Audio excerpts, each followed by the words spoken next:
पिछले क्लास में हमने पढ़ा था, क्या पढ़ा था, जेनेटिक्स क्या है। तो जेनेटिक्स क्या होता है, क्या होता है genetics? Heredity plus variation. Heredity का मतलब होता है transfer of genetic material one generation to another generation. मतलब कोई भी जेनेटिक मटेरियल एक जनरेशन से दूसरे जनरेशन में ट्रांसफर होता है, जिसके कारण हम अपने माता पिता के समान दिखते हैं। लेकिन बात ये आती है कि हम अपने माता पिता के समान दिखते हैं, लेकिन हूबहू सेम क्यों नहीं दिखते? फिर भी हम अलग अलग दिखते हैं ना, तभी तो हम एक दूसरे को पहचान पाते हैं। तो यहाँ पे आता है वेरिएशन। तो वेरिएशन का मतलब क्या पढ़े थे कि अगर एक बाप के 4 बेटे हैं तो एक चारों एक दूसरे से अलग अलग क्यों दिखते हैं, उसको हम लोग बोलते हैं वेरिएशन। तो हेरिडिटी को हिंदी में क्या बोलते हैं? वंशानुगत, जिसको मैं पिछले वीडियो में बोल दिया था अनुवांशिक करके बोल दिया था। तो जब 6-7 साल हो गए हिंदी टर्म यूज नहीं होता, तो इस कारण थोड़ा सा वहां पे मिस्टेक हुआ था ना, उसको ध्यान मत देना। हेरिडिटी का मतलब होता है वंशानुगत, एक जनरेशन से जेनेटिक मटेरियल दूसरे जनरेशन में जाना। और वेरिएशन का मतलब है फिर भी उसमें विभिन्नता आना, जिसके बेस पे हम एक दूसरे को पहचान पाते हैं। तो वो वेरिएशन कैसे आता है हम लोगों में? हम लोग अपने माता पिता से सेम तो दिखते हैं, लेकिन फिर भी अलग क्यों दिखते हैं, कैसे दिखते हैं? वो वेरिएशन कहाँ से आता है, इसको हम इसमें पढ़ेंगे। माइटोसिस मियोसिस पढ़ेंगे, उसमें बताएंगे कि कहाँ पे हम लोगों में वेरिएशन आता है, जिसके कारण हम एक दूसरे को पहचान पाते हैं। ठीक है ना? तो आज का हमारा टॉपिक है सेल एंड सेल साइकिल। तो सेल सबको पता है, 12वीं तक पढ़ के आए सबको पता है ना सेल क्या होता है? देखते हैं। सेल होता है the structural and functional unit of body our organism. कहने का मतलब है कि स्ट्रक्चरल का मतलब है संरचनात्मक और फंक्शनल का मतलब है क्रियात्मक। मतलब जैसे जिस प्रकार से घर किससे बना है, छोटे छोटे ईंट से बना है नहीं, उसी प्रकार हमारा बॉडी किससे बना है? सेल के ग्रुप से बना है। जैसे कि एक प्लांट है, ठीक है, एक प्लांट है, ये प्लांट को अगर इसको तोड़ेंगे तो इसको जैसे पत्ती को तोड़ के तो वो हो गया एक ऑर्गन, उसको और तोड़ेंगे तो क्या हो गया? एक टिश्यू बनेगा। और टिश्यू को और तोड़ेंगे तो क्या बनेगा? एक क्या निकलेगा? सेल। हम लोग यहाँ पे स्टडी क्या कर रहे हैं? सेल का, ठीक है ना? तो सेल कैसे होता है? सेल के सबसे ऊपर क्या रहता है? सेल वॉल रहता है। प्लांट सेल में क्या रहता है? सेल वॉल रहता है। जैसे ये प्लांट सेल है, ठीक है ना, ये क्या है? Plant cell. और ये क्या है? Animal cell. Animal cell. तो सेल के सबसे ऊपर में क्या रहता है? सेल वॉल रहता है, ठीक है। उसके बाद क्या रहता है? सेल मेम्ब्रेन रहता है। सबसे बीच में क्या रहता है? क्या रहता है? न्यूक्लियस रहता है। इसको हिंदी में क्या बोलते हैं? केंद्रक बोलते हैं। न्यूक्लियस के अंदर जेनेटिक मटेरियल रहता है। जेनेटिक मटेरियल को क्या बोलते हैं? Chromosome, DNA. और यहाँ पे क्या रहता है? न्यूक्लियोलस, ठीक है ना? तो हम क्या पढ़ेंगे? सेल को पढ़ेंगे। प्लांट सेल और एनिमल सेल में बेसिक डिफरेंट क्या है? प्लांट सेल में क्या पाया जाता है? सेल वॉल पाया जाता है, ठीक है ना। सेल वॉल क्या रहता है? कठोर रहता है। और हम लोगों में क्या पाया जाता है? सेल वॉल नहीं पाया जाता है। पहला डिफरेंट प्लांट सेल और एनिमल सेल में ये होता है। दूसरा डिफरेंट क्या होता है प्लांट सेल और एनिमल सेल में?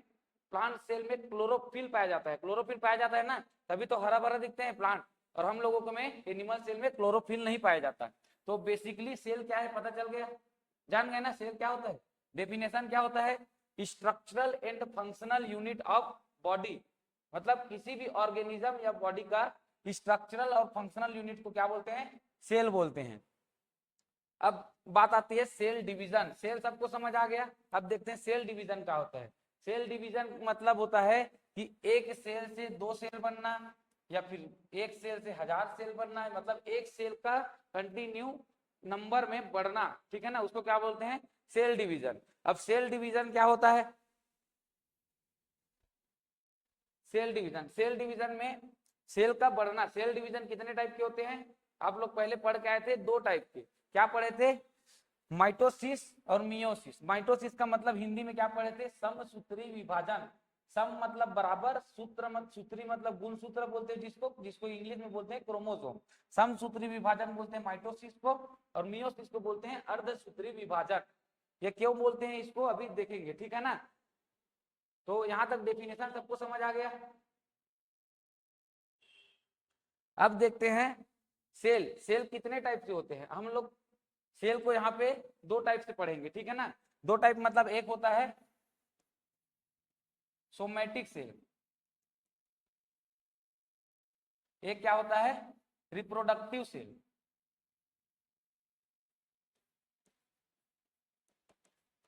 रिप्रोडक्टिव सेल और सोमेटिक सेल, इसको सेक्स सेल भी बोलते हैं।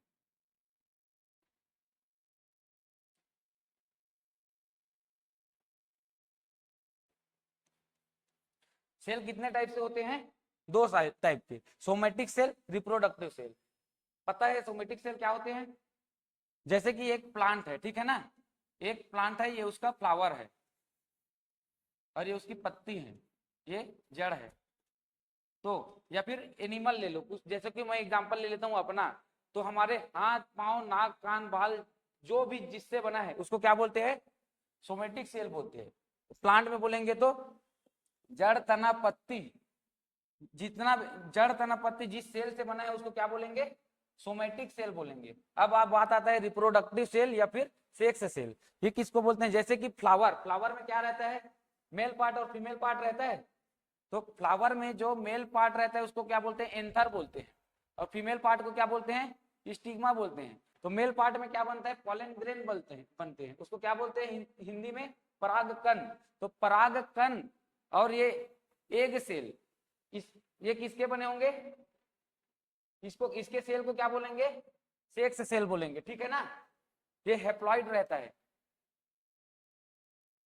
सोमेटिक सेल और सेक्स सेल समझ आ गया। प्लांट के जड़ तना पत्ती जिससे बना है उसको क्या बोलेंगे? सोमेटिक सेल बोलेंगे। और रिप्रोडक्टिव सेल किसको बोलेंगे? रिप्रोडक्टिव सेल मतलब होता है जैसे कि पॉलन ग्रेन का सेल या फिर एक सेल का सेल या फिर ह्यूमन में स्पर्म का सेल या एक सेल का सेल। समझ आ गया ना। अब आगे यहां तक सबको समझ आ गया माइटोसिस क्या है, मियोसिस क्या है, इसको देखते हैं अब, ठीक है ना।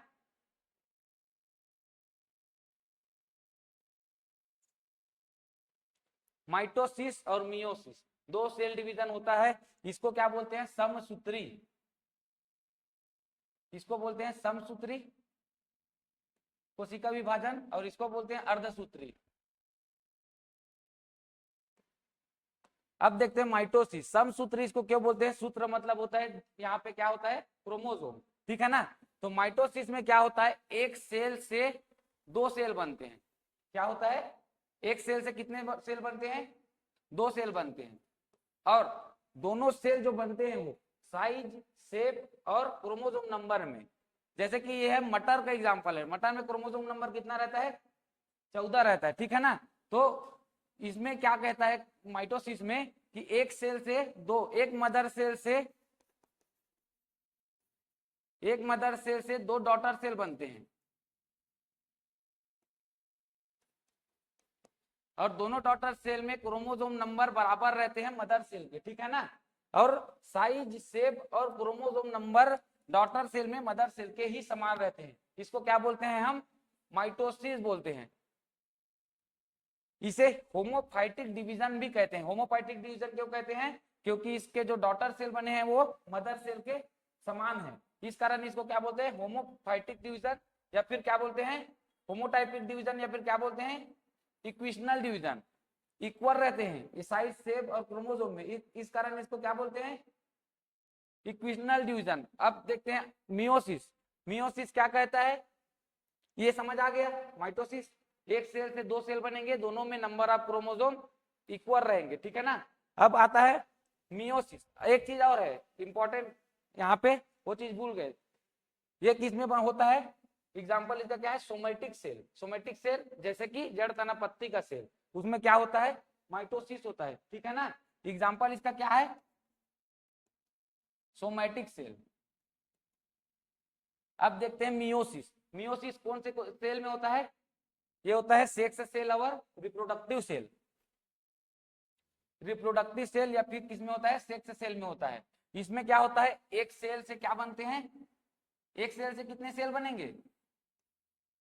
4 सेल बनते हैं। और इसमें क्या होता है? जो क्रोमोसोम नंबर है वो डॉटर सेल में, मदर सेल का क्रोमोसोम नंबर डॉटर सेल में आधा हो जाता है, ठीक है ना। जैसे इसका क्रोमोसोम नंबर कितना है? 14 है मटर में, ठीक है ना।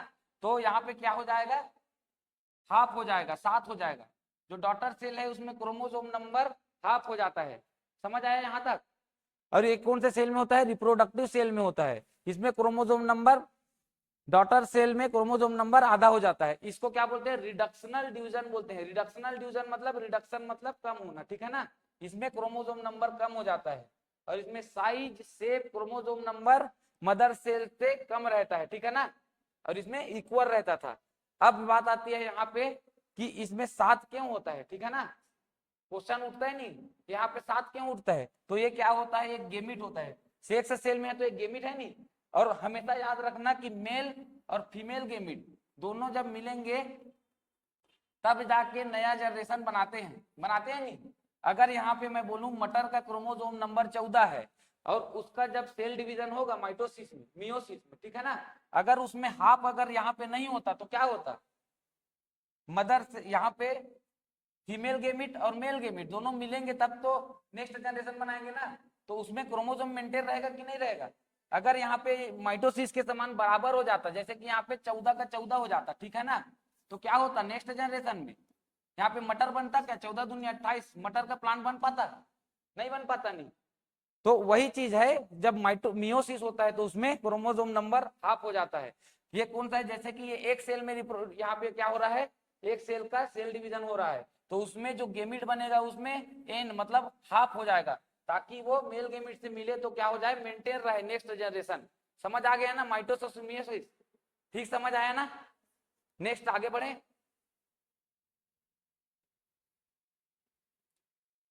यहां तक समझ आ गया, नोट करते जाओ ना।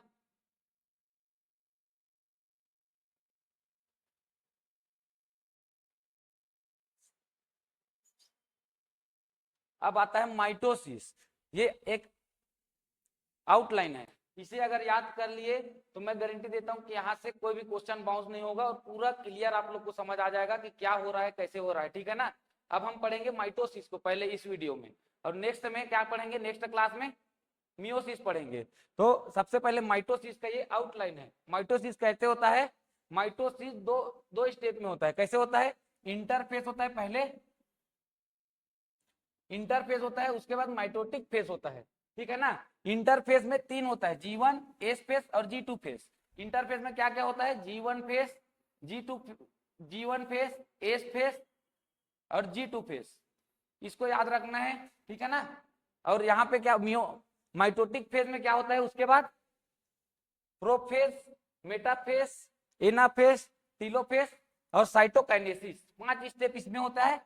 और इसमें कितना स्टेप होता है, 3 स्टेप होता है, ठीक है ना। तो आप पहले ये समझते हैं कि ये फेज को क्या बोलते हैं और ये फेज को क्या होता है, ठीक है ना। तो जैसे कि हमारे पास एक सेल है, ठीक है ना, मटर का एक सेल है, उसका क्रोमोसोम नंबर कितना है, 14 है।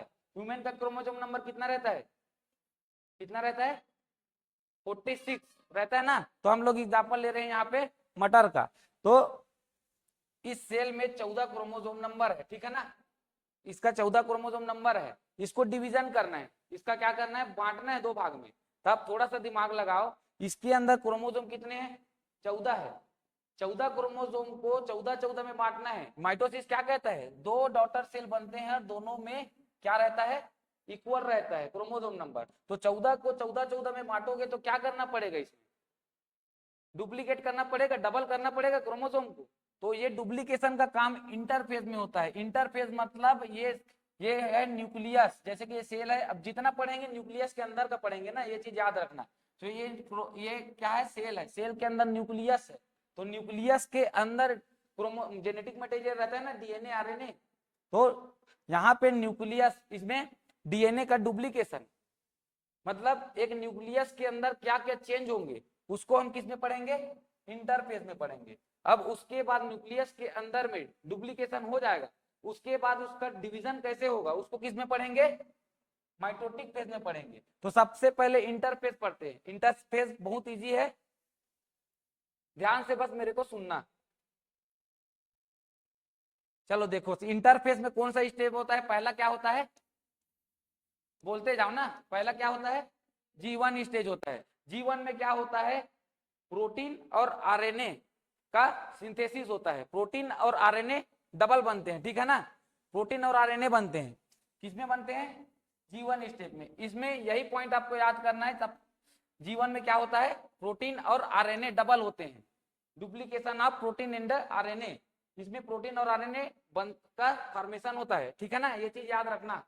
और एक और क्वेश्चन आता है मोस्ट इंपॉर्टेंट, बार बार पूछता है, जैसे कि मैं बोलूं कि एक सेल है, उसका डिवीजन हो रहा है 24 घंटे में, ठीक है ना, तो सेल डिवीजन में सबसे ज्यादा लंबा टाइम किस फेज में लगता है, ये क्वेश्चन आता है। तो सेल डिवीजन में सबसे ज्यादा लंबा टाइम लगता है इंटरफेज में।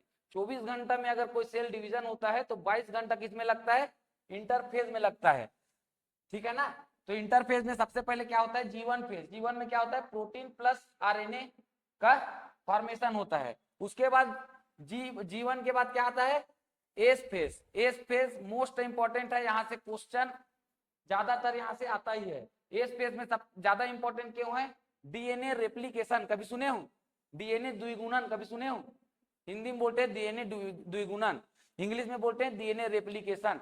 डीएनए जैसे एक डीएनए से 2 डीएनए बनना, डीएनए का कॉपी बनना, इसको क्या बोलते हैं, रेप्लिकेशन। एक डीएनए से उसका कॉपी तैयार होना, इसको क्या बोलते हैं, रेप्लिकेशन। तो यहाँ पे डीएनए का रेप्लिकेशन कौन से स्टेज में होता है, एस फेज में। मोस्ट इंपॉर्टेंट है ना, डीएनए का रेप्लिकेशन किस स्टेज में होता है, एस फेज में। एक और क्वेश्चन आता है इसी में, डीएनए का रेप्लिकेशन माइटोसिस में कितना परसेंट होता है, तो क्या क्या होता है, डीएनए रेप्लिकेशन एस फेज में कितना परसेंट होता है, 100% डीएनए रेप्लिकेशन।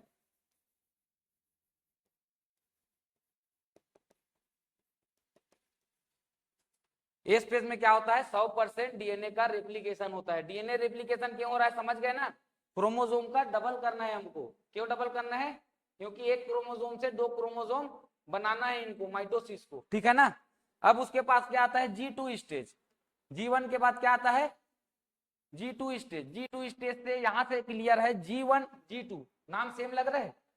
इसमें जो आरएनए और प्रोटीन का सिंथेसिस होना बच गया है, वो कहां पे होता है, G2 स्टेज में। बचा कुचा आरएनए प्लस प्रोटीन का सिंथेसिस कहां पे होता है, G2 स्टेज में। क्लियर हो गया इंटरफेस।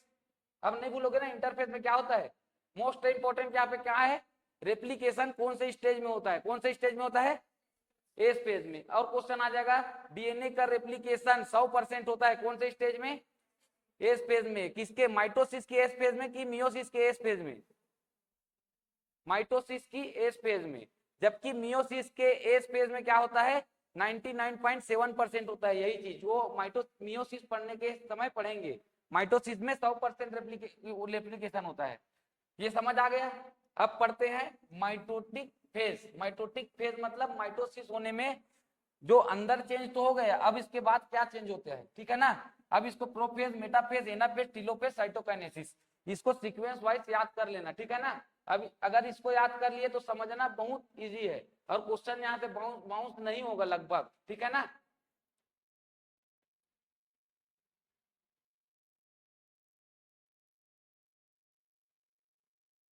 अब पहले क्या देखे थे, इंटरफेस। इंटरफेस सब इससे पहले बता दिया हूं, इंटरफेस में क्या होता है, सबसे लॉन्गेस्ट फेज होता है। क्या होता है, सबसे लॉन्गेस्ट फेज होता है, सबसे बड़ा फेज। जैसे 24 घंटे में कोई सेल डिवीजन होता है तो 22 घंटा किस में लगता है, इंटरफेज में लगता है। उसके बाद क्या आता है, जीवन फेज, प्रोटीन प्लस आरएनए का डबल होना किसमें होता है, जीवन में। एस फेज केवल डीएनए रेप्लिकेशन का काम होता है, और इसमें क्या होता है, 100% डीएनए रेप्लिकेशन होता है।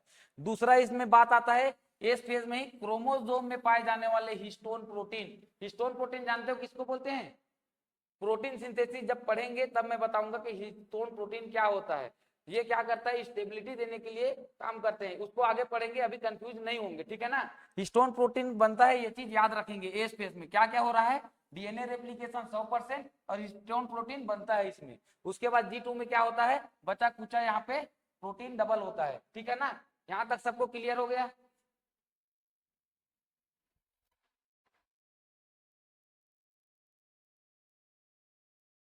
अब आता है माइटोटिक डिवीजन में सबसे पहले आता है प्रोफेस। प्रोफेस, प्रोफेस का मतलब होता है सबसे पहले, ठीक है ना।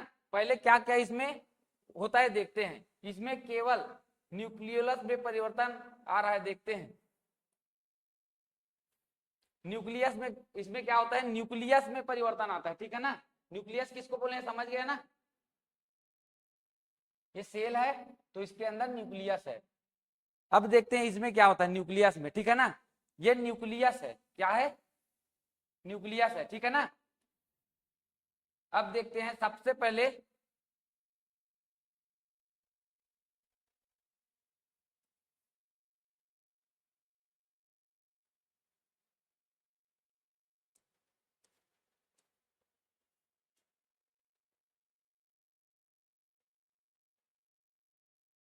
यहाँ पे मैं 3 शब्द बोलूंगा, तीनों को आप लोग याद कर देंगे, ठीक है ना। उसके बाद ये तीनों का ही खेल है, जो भी होगा यहाँ पे तीनों का खेल है कि क्या क्या हो रहा है। सबसे पहले न्यूक्लियस में क्या रहता है, ये न्यूक्लियस है, न्यूक्लियस के अंदर न्यूक्लियर मेम्ब्रेन रहता है कि नहीं रहता है।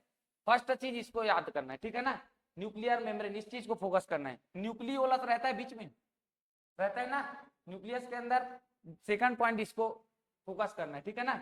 अब यहाँ पे क्या होगा, सबसे पहले यहाँ पे जो क्रोमेटिन फाइबर जो है, क्रोमेटिन फाइबर मतलब ये धागे जैसा सबसे पतला रहता है, ठीक है ना।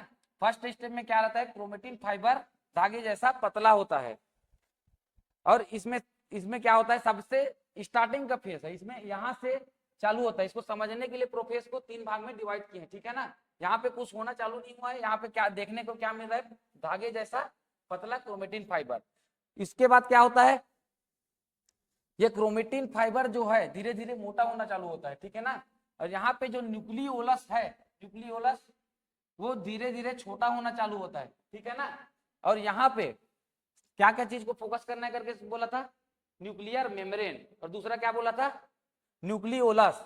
और तीसरा एक फोकस करने वाला पॉइंट है ये, इसको क्या बोलते हैं, स्पिंडल फाइबर। ये क्या होता है, एक रबर टाइप से संरचना होता है, ठीक है ना, जो क्या करता है क्रोमोसोम को ऐसे, बीच में क्रोमोसोम के क्या होता है, सेंट्रोमियर होता है, सेंट्रोमियर होता है नहीं, तो सेंट्रोमियर को पकड़ के खींचने का काम करता है ये, ठीक है ना। एक रबर लाइक स्ट्रक्चर होता है ये, जो जो क्रोमोसोम को खींचता क्यों है, क्योंकि डबल हुआ है, अपने अपने तरफ खींचने के लिए आता है ये, ठीक है ना। तो यहाँ पे क्या हो रहा है, यहाँ से ये टूटना चालू हो गया, ये क्या है, न्यूक्लियर मेम्ब्रेन टूटना चालू हो जाता है बीच में। सेकंड क्या होता है, क्रोमेट स्पिंडल फाइबर बनना चालू हो जाता है, ठीक है ना। और फाइनली प्रोफेज को देखते हैं, लास्ट प्रोफेज में क्या होता है। प्रोफेज में क्या होता है, न्यूक्लियर मेम्ब्रेन गायब हो जाता है। गायब होना को इंग्लिश में क्या कहते हैं, डिसअपियर होना, ठीक है ना। डिसअपियर कभी बोलूं तो समझ जाना कि गायब हो गया, और अपियर करके बोलूंगा तो समझ जाना प्रकट हो गया, ठीक है ना। तो यहां से क्वेश्चन आता है प्रोफेस में, माइटोसिस के प्रोफेस में डिसअपियर ऑफ न्यूक्लियर मेम्ब्रेन किस स्टेज में होता है, किस स्टेज में होता है, प्रोफेज में। अगर ऑप्शन में आ गया प्रोफेज तो प्रोफेज मारोगे, और लेट प्रोफेज दे दिया तो लेट प्रोफेज मारोगे, ठीक है ना। ये प्रोफेज ही है जिसको समझने के लिए 3 भाग में डिवाइड किया गया है।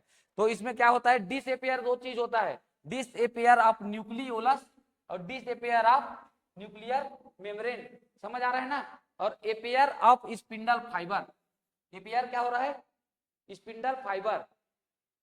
2 चीज डिसअपियर हुआ यहाँ पे, क्या क्या, न्यूक्लियर मेम्ब्रेन और न्यूक्लियोलस, और अपियर क्या हुआ, स्पिंडल फाइबर। यहां से क्वेश्चन बनता है, ठीक है ना। 3 चीज यहाँ पे बताया था प्रोफेस में, तीनों चीज याद रखना है। यहाँ देखिए, और इसमें क्रोमोसोम जो होता है बहुत, यहाँ पे क्रोमेटिन फाइबर मोटा हो जाता है, ठीक है ना। मोटा कैसे होता है, ये बार बार इसमें क्वाइलिंग होता है। क्वाइलिंग मतलब जैसे धागे को बार बार लपटोगे तो मोटा होता है ना, कपड़ा किससे बनता है, बार बार क्वाइलिंग होने से बना है ना, उसी टाइप से ये मोटा हो जाता है, ठीक है ना। और स्पिंडल फाइबर क्यों बना है, चलो बताओ, स्पिंडल फाइबर क्यों बना है, क्रोमोसोम को पकड़ के खींचने के लिए अपोजिट पोल में, ठीक है ना। और न्यूक्लियर मेम्ब्रेन यहाँ पे गायब क्यों हुआ है, सिंपल सी बात है, यहाँ पे क्रोमोसोम डबल हुआ है, क्रोमोसोम को 2 भाग में डिवाइड करना है। अब झिल्ली के अंदर वो बंद है तो उसको डिवाइड हो सकता है क्या, 2 भाग में बढ़ सकता है, नहीं बढ़ सकता है। तो यहाँ पे न्यूक्लियर मेम्ब्रेन फट जाता है, मतलब गायब हो जाता है, ठीक है ना, डिसअपियर हो जाता है।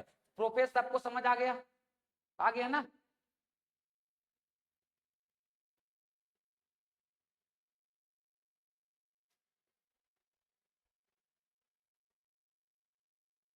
अब आता है मेटाफेज।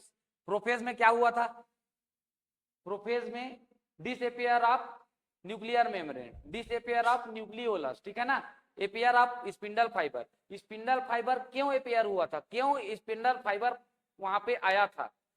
अब आया था तो कुछ ना कुछ काम करने के लिए आया है ना, तो ये क्या करेगा, सबसे पहले इसमें स्पिंडल फाइबर क्रोमोसोम के बीच में जो रहता है उसको क्या बोलते हैं, क्रोमोसोम के सेंटर को क्या बोलते हैं, सेंट्रोमियर बोलते हैं। पढ़ के आए हो पहले। तो स्पिंडल फाइबर सेंट्रोमियर से किस स्टेज में अटैच होते हैं, पहला क्वेश्चन, ठीक है ना, किसमें होते हैं, मेटाफेज में। दूसरा क्वेश्चन आता है इक्विटोरियल लाइन, जैसे कि मैं बोलूं ये पृथ्वी है, ठीक है ना, इसको क्या बोलेंगे, भूमध्य रेखा बोलेंगे, इक्विटोरियल लाइन बोलते हैं इसको, ठीक है ना। इक्विटोरियल लाइन में क्रोमोसोम किस स्टेज में अरेंज होते हैं, ये क्वेश्चन आता है। इक्विटोरियल लाइन में क्रोमोसोम किस स्टेज में अरेंज होते हैं, मेटाफेज में, ठीक है ना। क्रोमोसोम सबसे ज्यादा thickest, smallest and the clearest, सबसे ज्यादा यहाँ पे क्रोमोसोम क्या दिखता है, सबसे ज्यादा मोटा, छोटा और सबसे ज्यादा साफ दिखता है। तो स्टडी ऑफ क्रोमोसोम, सबसे क्रोमोसोम की स्टडी के लिए सबसे बेस्ट फेस कौन सा है करके बोलेंगे तो क्या होगा, मेटाफेज, ठीक है ना। जैसे आप लोग को बोलेंगे माइक्रोस्कोप में क्रोमोसोम को स्टडी करो, तो हम लोग पढ़ते हैं क्रोमोसोम को हमेशा याद आता है तो हमेशा ऐसे बनाते हैं, पढ़ते हैं नहीं इस टाइप से। तो किस स्टेज में देख के ये लिया गया है, मेटाफेज में, इस स्टेज में क्रोमोसोम को देखा जाता है, ठीक है ना। कितना पेयर क्रोमोसोम बनाया है सब चीज यहाँ पे क्लियर दिखता है, ठीक है ना। मेटाफेज समझ आ गया। यहाँ पे इंपॉर्टेंट क्या है, इक्विटोरियल लाइन में कौन से स्टेज में अरेंज होते हैं क्रोमोसोम, स्पिंडल फाइबर सेंट्रोमियर से किस स्टेज में अटैच होते हैं, ठीक है ना। और क्या आएगा यहाँ पे, क्रोमोसोम की स्टडी के लिए सबसे बेस्ट फेज कौन सा होता है, मेटाफेज। मेटाफेज समझ आ गया।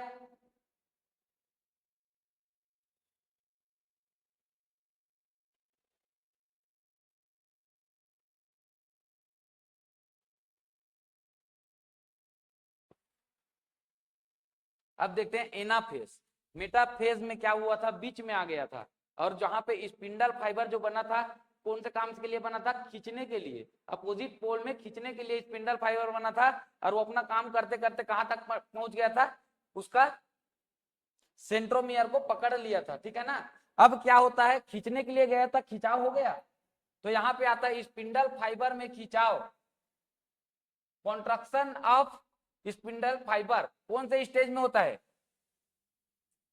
एनाफेज। एनाफेज में अपोजिट पोल में क्रोमोसोम चले जाते हैं, और क्या होता है, क्रोमोसोम में का सेपरेशन किस स्टेज में होता है, सेपरेशन मतलब समझ गए ना, अलग अलग होना। क्रोमोसोम का सेपरेशन कौन से स्टेज में होता है, एनाफेज। यहां से क्वेश्चन आता है सेपरेशन ऑफ क्रोमोसोम कौन से स्टेज में होता है, एनाफेज। क्रोमोसोम में सेपरेशन, स्पिंडल फाइबर में कॉन्ट्रैक्शन कौन से स्टेज में होता है, एनाफेज। समझ गए ना यहाँ पे क्या हो रहा है, ये देखो अपोजिट पोल में चले गए क्रोमोसोम, आधा इधर आधा इधर। अब हम लोग का टारगेट क्या था, इसको बांटने का, बढ़ गया है पूरा। इसमें क्या क्या कमी दिख रहा है, मेम्ब्रेन नहीं दिख रहा है, न्यूक्लियोलस नहीं दिख रहा है, और क्या स्पिंडल फाइबर का काम हो गया, तो उसका जाने का टाइम हो गया ना। तो देखते हैं नेक्स्ट फेज में क्या चेंजेस आता है।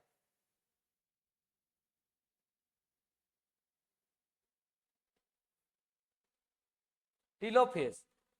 टीलोफेज में क्या होता है, जब क्रोमोसोम अपोजिट पोल में पहुंच जाता है तब कौन सा फेज स्टार्ट होता है, टीलोफेज स्टार्ट होता है। इसमें क्या होता है, जस्ट उल्टा होता है ये किसका, प्रोफेज का उल्टा। प्रोफेज में क्या चीज बताया था, 3 पॉइंट बताया था, डिसअपियर ऑफ न्यूक्लियर मेम्ब्रेन। तो यहाँ पे क्या होता है, एपियर ऑफ न्यूक्लियर मेम्ब्रेन हो रहा है। दूसरा चीज क्या बताया था, डिसअपियर ऑफ न्यूक्लियोलस, यहाँ पे न्यूक्लियोलस प्रेजेंट है, ठीक है ना, यहाँ पे एपियर ऑफ न्यूक्लियोलस। और तीसरा क्या बताया था, उसमें क्या चीज बताया था, एपियर ऑफ क्या स्पिंडल फाइबर बताया था नहीं, स्पिंडल फाइबर का अपना काम था खींच के अलग अलग करना, वो खींच के अलग अलग कर लिए, अब उसका स्पिंडल फाइबर का काम हो गया। तो डिसअपियर ऑफ स्पिंडल फाइबर, इसमें वो स्पिंडल फाइबर गायब हो जाता है, ठीक है ना। एक और क्वेश्चन आता है, रिवर्स प्रोफेज किस स्टेज को कहते हैं, टीलोफेज को रिवर्स प्रोफेज कहते हैं, क्योंकि प्रोफेज में सब गायब हुआ था, इसमें फिर से आ जाता है, और जो प्रोफेज में अपेयर हुआ था इसमें डिसअपियर हो जाते हैं, ठीक है ना। क्वेश्चन यहीं से आता है न्यूक्लियर मेम्ब्रेन डिसअपियर किस स्टेज में होते हैं, एपियर किस स्टेज में होते हैं, तो एपियर किस स्टेज में होते हैं, टीलोफेज। यहां तक समझ आ गया?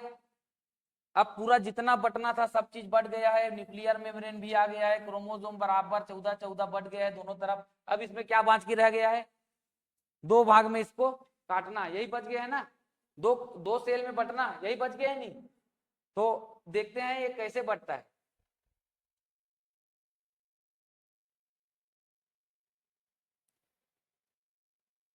साइटोकाइनेसिस, लास्ट स्टेप क्या होता है?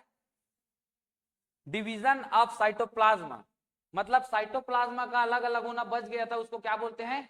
इस कौन से पेज में होता है? साइटोकाइनेसिस। साइटोप्लाज्मा किसको बोलते हैं, जानते हो कि नहीं जानते हो? ये जैसे सेल है, सेल के अंदर ये न्यूक्लियस है, तो न्यूक्लियस और ये सेल वॉल के बीच में जितना साइट बड़ा है इसको साइटोप्लाज्मा बोलते हैं, ठीक है ना?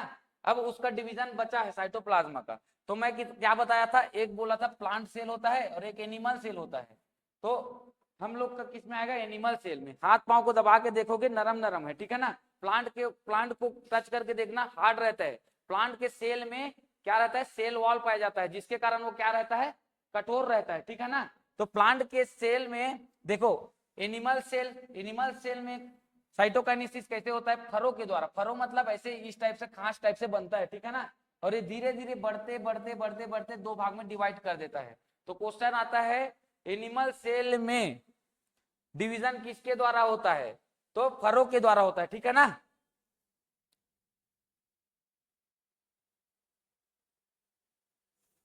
और प्लांट सेल में किसके द्वारा होता है?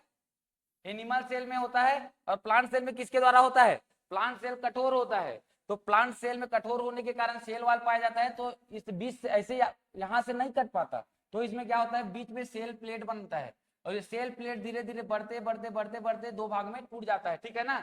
इसमें दो ही इंपॉर्टेंट पॉइंट है साइटोकाइनेसिस में। प्लांट में किसके द्वारा होता है? सेल प्लेट के द्वारा होता है। और एनिमल में किसके द्वारा होता है? किसके द्वारा होता है? फरो के द्वारा। यहां तक सबको समझ आ गया? एक सेल से दो सेल बन गया, और दोनों सेल में क्रोमोसोम नंबर मदर सेल के बराबर है। दोनों डॉटर सेल में क्रोमोसोम नंबर क्या है? मदर सेल के बराबर है। ये किसमें होता है? जैसे हम लोग जन्म लिए थे तो इतने छोटे थे नहीं, आज बड़े हो गए हैं नहीं? क्यों हुआ है? बड़े क्यों हुए हैं? क्योंकि हमारे अंदर सेल डिवीजन कंटिन्यू हुआ है, ठीक है ना? जिसके कारण हमारा क्या हुआ है? ग्रोथ हुआ है।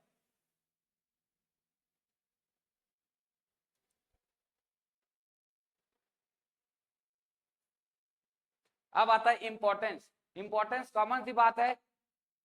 इंपॉर्टेंस क्या होना चाहिए बताओ? क्या होना चाहिए इंपॉर्टेंस? ग्रोथ एंड डेवलपमेंट होना चाहिए। प्लांट छोटा सा सीड से बहुत बड़ा प्लांट बन जाता है, तो ग्रोथ हो रहा है, ग्रोथ डेवलपमेंट हो रहा है। और इंपॉर्टेंस क्या है? जैसे कि चलते चलते कहीं पे गिर गए, हाथ पांव में चोट लग गया, सेल डिवीजन होगा तब तो घाव भरेगा, भरेगा ना? तो समझ आ गया ना? ग्रोथ एंड डेवलपमेंट और